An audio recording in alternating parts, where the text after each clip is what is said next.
Bremen, Sacramento, please stay in your tornado shelter. All the lightning is on the northeast, so the worst part of the storm will be after you see a lot of the lightning. It's back in the middle part where the rotation is. The thing we emphasize, and I'm going to tell you this over and over tonight, is you've got to be in the safe place, whether it's your basement or the first floor of your home. And as Byron mentioned this evening, we have a lot of basketball games potentially across western Kentucky this evening. Gymnasium is the worst place to be. We're seeing a lot of lightning north of Hartford and Beaver Dam. Look at this storm. It's grown. You see right in the middle there where the areas there in red, that's a well-established updraft that's lifting up over almost to 30,000 feet. Typically your hook or your tornado would occur in the southwestern edge of a severe thunderstorm or supercell, as this one appears to be. And what are you seeing, Byron? It's right over Hartford, Jeff. These are where these winds are coming together. So you go into Hartford, north there of Beaver Dam. These are very busy areas, Interstate 165, Highway 69. Where is this going? It's racing off to the northeast. This looks like a funnel, but is that a second funnel right there? Double-barreled action right here. You have two, multiple, because you have one large vortex, they can spawn multiple tornadoes. The reason we're looking at these pictures is that is the same system that we'll be working in overnight tonight. Between Fordsville and Whitesville, Highway 69, you need to be in your tornado-safe shelter. The tornado warning here for now includes Greenville. He thought he heard them say that the tornado was a mile wide. Is that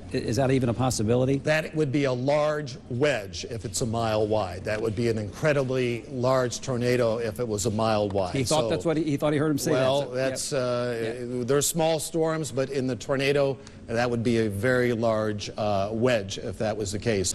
Jeff, if we have a mile-wide tornado, we're going to have to keep an eye on that one, even though it's outside of our area right now. We definitely are, and you know, that kind of a tornado, those are you know, once, twice in a career, a 30-year span is what I'm saying here, event, certainly in December. Very, very, very unusual. I can't emphasize enough, if you live in Madisonville and Dixon and Clay, Providence, I mean, that's a large wedge if that's confirmed a mile wide. And we're going to go right from where we believe the tornado is right there. You can see it just as plain as day. This is definitely the most frightening to me that we would have this storm hold together. And we're making assumptions here, but I think it's a safe assumption that this thing could conceivably hold together and make it all the way up into Hopkins County and perhaps the rest of the tri-state. This is our sister station in Cape Girardeau. He's tracking the same storm that Byron and I have been looking at. Into Eddyville, and then you get up into Dawson Springs. I mean, that's large by any stretch there. So that fits, could be a mile wide. That is just it's, you know, in contact with the ground, obviously, and it's being backlit there, but that's a gigantic tornado. Our news director just informed me that our Cape Girardeau station was reporting that that tornado has been on the ground, the one you're showing, and the one I'm going to show you now has been on the ground. And there we go now for Hopkins County, and this is for that tornado warning. It has been on the ground for 150 miles. A long track tornado will probably turn out to be high-end EF3 or EF4. Please, if you know people in Hopkins County, call them. Tell them to get into shelter now, and if you're in a mobile home in Hopkins County, you've got to get out and get to a public shelter. Go someplace where you have substantial structure around you, if you can. But you've got to do it now. You've got time, but it's moving fast. It's going to be up here close to Dawson Springs. That thing is a monster. It is dangerous, and you need to heed the warnings now while you can. There are about 14,000 people in the path of this storm. This is a tornado on the ground, a large, destructive tornado, deadly. We've had fatalities back around Arkansas. I mean, look at that. It's being backlit either by some lightning or some street lightning out there as well. It's an incredible picture, but it lets you know, I mean, this is still, it's not lifted or anything. It's still holding together. And Hopkins County, Dawson Springs, please get to your shelter. Okay. Jeff. Yeah, we can't say it enough, and we need to really emphasize here, this is the real thing. You saw the pictures, we know about the damage, we know the path that it's on, so this is the time now to move. It has not fizzled for 150 miles. That is an incredible length for a tornado to be on the ground. I think I've said this only a few times in 33 years here. I've never seen anything this strong here. Never. Multiple meteorologists are calling out Dawson Springs. Madisonville will be next. Yes. Large wedge on the ground, perhaps 1 mile wide, over Princeton, Kentucky, Dawson Springs, you get up towards Beulah, Arlington, Morton's Gap, St. Charles, you guys will be under the gun there again, into Nortonville as well, and then into Madisonville, especially out towards the west end of town. You can see that rain really coming down hard now. Look at the size of the hook on here. I mean, this thing is like textbook supercell long track tornado. You see that bright area there, that very dark area, that's the debris ball, and then you have this circulation going, winds coming in this way, feeding the tornado energy. The picture of it from a three-dimensional view, and you can even see some very strong returns, possibly debris aloft within that storm, up at 20,000 feet or more. So this is a big one. It's right on Dawson Springs. Right on Dawson Springs. Dawson Springs, we've been calling that town out now for quite a while, and then portions there, just all of Hopkins County.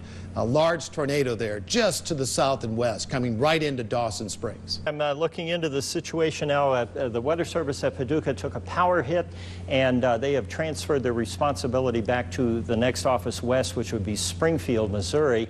That won't affect the flow of warnings, of course, here or any of our coverage here on 14 News. I realize we're very tight on that, but as Byron has been emphasizing over and over, Dawson Springs, you've got to be locked down right now. If you are not in a safe place right now in Dawson Springs and this thing holds together, there will be fatalities there. This is down right smack into Dawson Springs. See the rain around the spinning core on the northeast part of the store. It looks like a kidney bean there, or a backward C right over Dawson Springs. Byron, just for clarification, that bar that you're seeing on there, that is the way the Weather Service indicates a dangerous tornado, and we're looking at potentially a tornado emergency, meaning widespread damage, fatalities, injuries, and such as it moves across Dawson Springs and then up the road here toward Arlington. Please, in these areas right now, especially from Arlington back to Dawson Springs, anything in that region,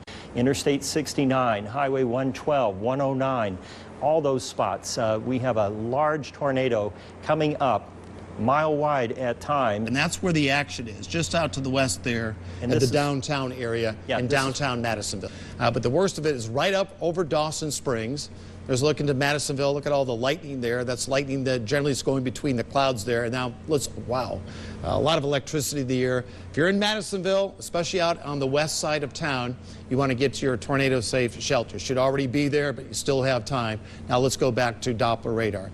Dawson Springs, tornado from Princeton all the way up to Dawson Springs, just working towards Madisonville. But the worst of that cell is in downtown Dawson Springs.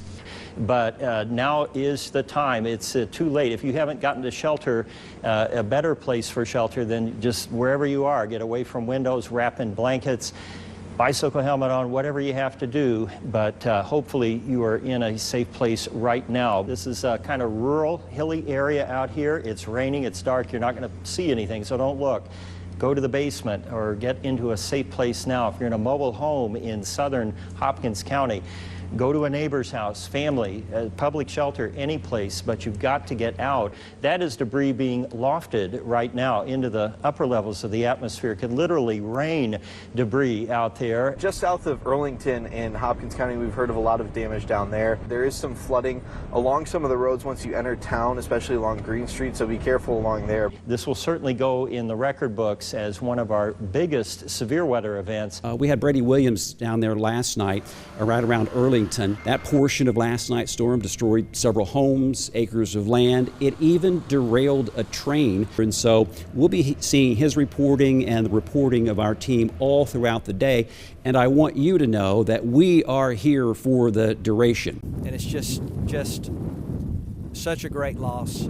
It's going to be a long road to recovery, and but the people here are resilient people, and we'll work through it to the best of our ability.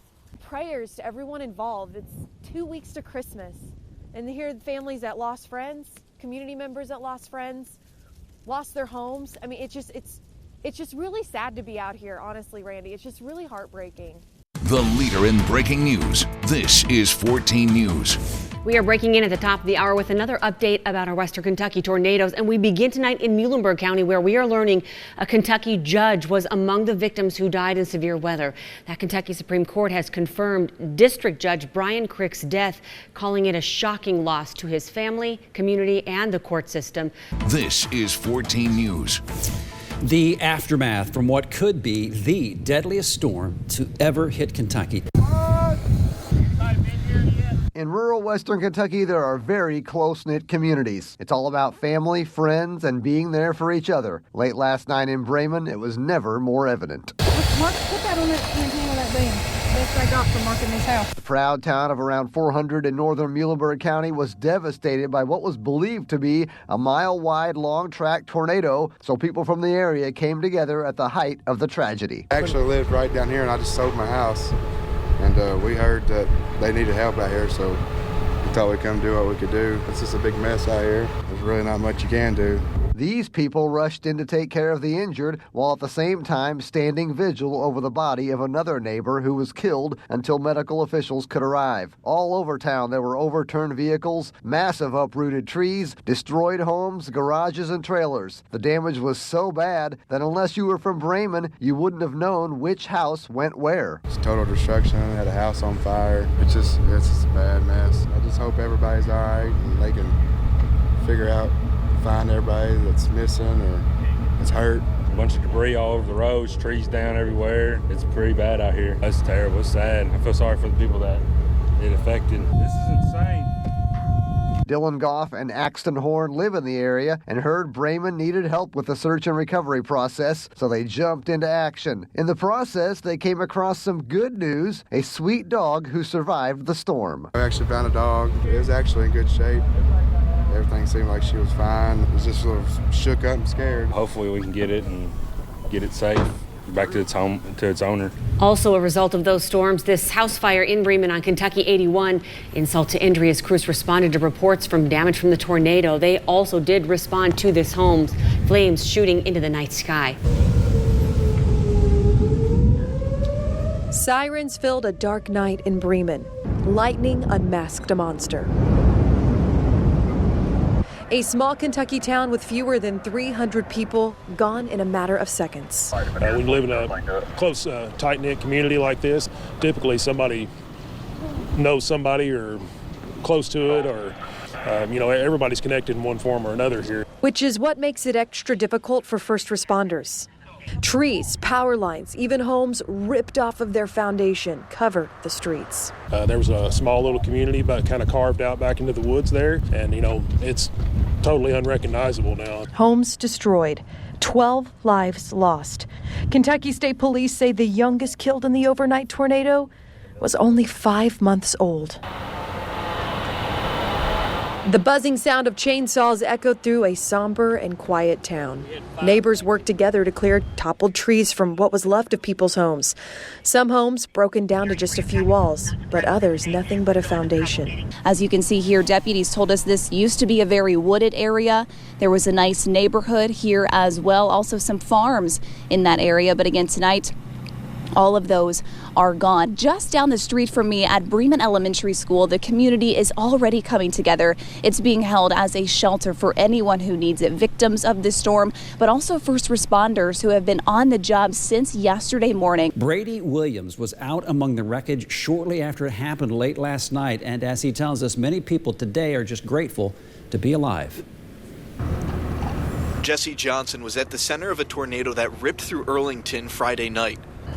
They say it sounds like a train. It's a lot worse than a train. The storm tore his father's neighborhood just off of Hopkinsville Road to shreds. We have multiple houses damaged in this particular area. We have a train derailment that appears to be as a result of the the tornado at the same time.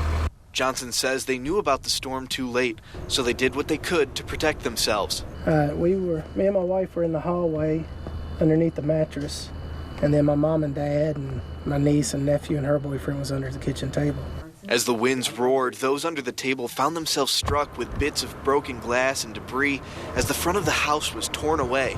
I know I grabbed my husband's hand and I told him I loved him and I started praying. But there were some people and children that were found in a bathtub that were okay. Fortunately, most everyone was okay. There were some injuries. Did not appear to be anything life-threatening. But sometimes the pain felt when the dust settles is far from physical. It got real quiet after, and I told everybody just wait, because it might not be over. So we waited a few minutes, and then we came out. The Johnsons say they're not sure what they'll do next. They're just glad they can still do it together. Jordan joins us live right now with the story. Yeah, Randy, as far as the train goes, crews were out here this afternoon to start that cleanup process. But as you guys have mentioned throughout the show, the damage to homes, power lines, and water lines, their first priority today. Bulldozers were out on the tracks this afternoon, taking the first steps towards getting these train cars back on the tracks. As far as the damage to the area, it was extensive. Power lines are down and laying on the streets. Cars were totaled and homes were stripped down to their foundation. People's belongings are all across the neighborhood, and many neighbors were out there this morning sorting through the wreckage to salvage whatever they could. So here in Hopkins County, we have considerable amount of damage for sure. And several of us worked the 2005 tornado, so we were talking about the difference between that one and this one. The one in 2005 was bad, but not like this one. This one is bad. As a matter of fact, there's going to be some casualties for sure. One man in Dawson Springs says it's hard to describe how it feels when you wake up and realize you've lost your home. I don't know. It's just kind of all blank right now. I mean, I don't know. As the tornado ripped across the landscape, he found refuge in a friend's basement. Before that, he was in a warming shelter at Redemption City Church, a building that took a beating in the storm. The church's pastor says the area is in shock. It's been devastating for our community. It's a small community. And as a small community, we hurt together. And right now we're hurting together. With the devastation barely behind them, church officials started planning to reopen at night to be a place of refuge for those in need. I feel bad for everybody. I mean, it's total destruction.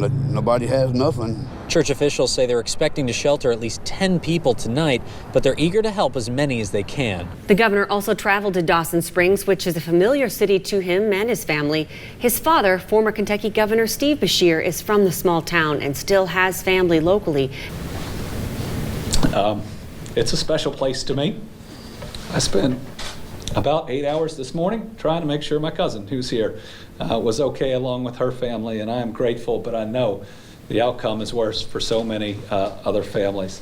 The president said the federal government and the Federal Emergency Management Agency will do whatever it takes to help those affected by the storm. We saw so many photographs, so many pieces of video of it, and then the destruction that tornado, multiple tornadoes actually, left behind. Yeah, it's so difficult out there because you don't have the benefit of daylight. Look, this is the largest tornado I've ever seen in our area, and it's illuminated, as you were illustrating last night, with all the lightning. Right.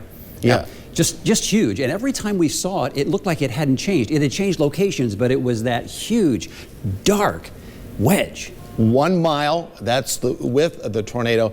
Most, Randy, are about 300-400 yards. They're much smaller in scope. Usually these large wedge tornadoes are on the high end, EF3 or greater. So you have winds at over 150 miles an hour. We know that from the cars that were flipped, but with the devastation and loss of life, and our hearts go out to all the family. Boy, this really cut a really wide swath through our area with our friends and our neighbors, and so it's going to be something that we're going to pay close attention to for the next little while. And not only will we cover this as a major news story, but we'll be thinking about our friends and neighbors who are going to be impacted by this greatly.